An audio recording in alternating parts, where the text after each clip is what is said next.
بہت پرانے زمانے کی بات ہے، ایک ایسی سلطنت تھی جہاں لوگوں کا کہنا تھا کہ وہاں سونا مٹی سے بھی زیادہ تھا۔ لیکن ایک دن اسی سلطنت کے دروازوں پر بھوک نے ایسی دستک دی کہ محلوں کی دیواریں بھی کانپ اٹھیں، اور پھر ایک ایسا راج سامنے آیا جس نے ایک سلطان کو اتہاس کا سب سے عجیب حکمران بنا دیا۔ لیکن آخری پل میں اس سلطان نے ایسا کیا کیا جسے سن کر آج بھی لوگ حیران رہ جاتے ہیں۔ اگر آپ یہ راز جاننا چاہتے ہیں تو اس کہانی کو آخر تک ضرور سنیے۔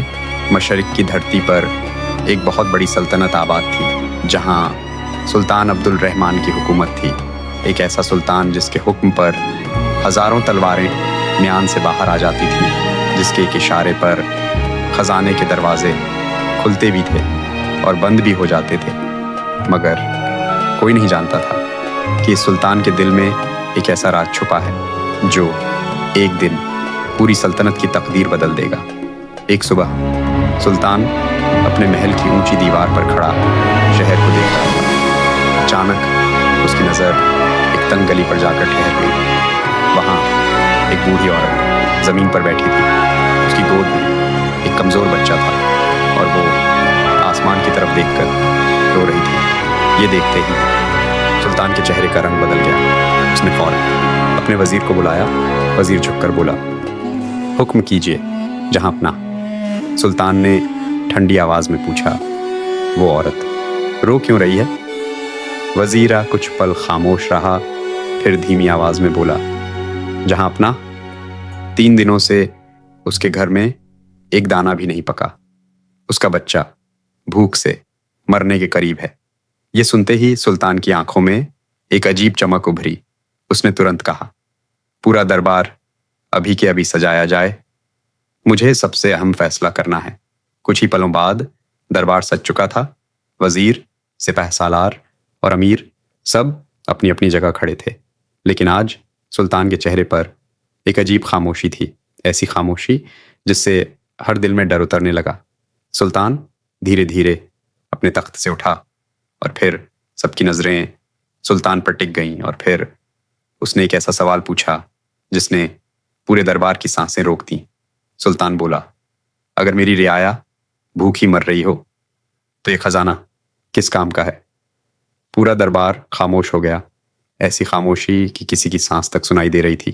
تبھی ایک وزیر آگے بڑھا اور جھک کر بولا، جہاں اپنا، خزانہ سلطنت کی طاقت ہے، اسے ہاتھ لگانا بہت خطرناک ہوگا۔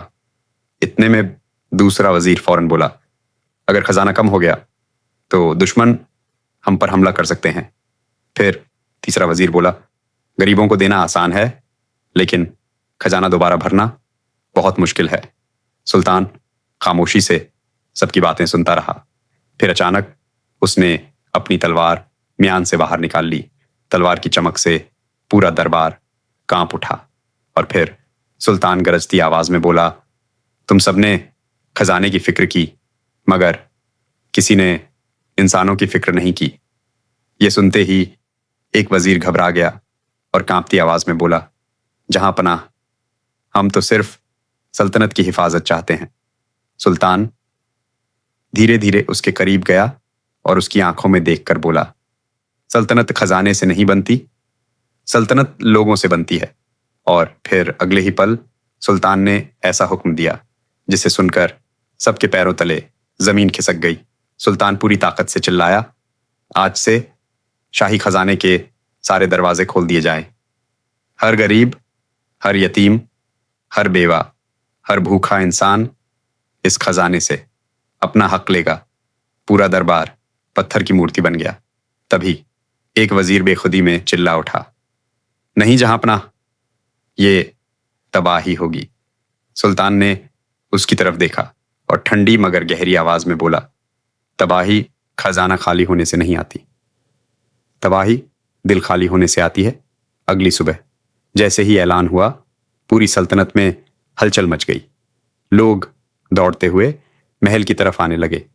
کسی کی آنکھوں میں آنسو تھے اور کسی کے ہاتھ دعا کے لیے اٹھے ہوئے تھے۔ شاہی خزانے کے دروازے کھول دیے گئے۔ سونے کے سکے، چاندی، اناج، کپڑے، سب کچھ تقسیم ہونا شروع ہو گیا۔ ایک چھوٹا بچہ روٹی ہاتھ میں لے کر اپنی ماں سے لپٹ گیا. ایک بوڑھا آدمی زمین پر سجدے میں گر پڑا. ایک بیوہ عورت روتے ہوئے بولی, اللہ ایسا سلطان ہر زمانے میں پیدا کرے.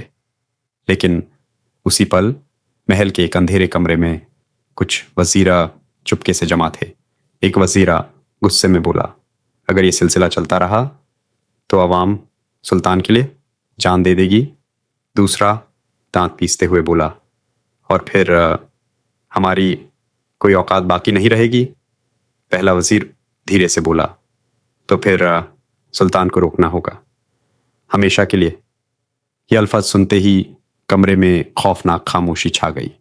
اگلی صبح پھر دربار لگا اور ایک وزیر گھبراہٹ کا ناٹک کرتے ہوئے بولا, جہاں اپنا خبر آئی ہے پڑوسی بادشاہ حملے کی تیاری کر رہا ہے.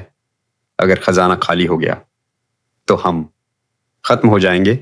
سلطان کچھ پل خاموش رہا, پھر دھیرے دھیرے مسکرایا, ایسی مسکراہٹ جسے دیکھ کر وزیر کانپ اٹھے. سلطان بولا, مجھے معلوم تھا تم یہی کہو گے. یہ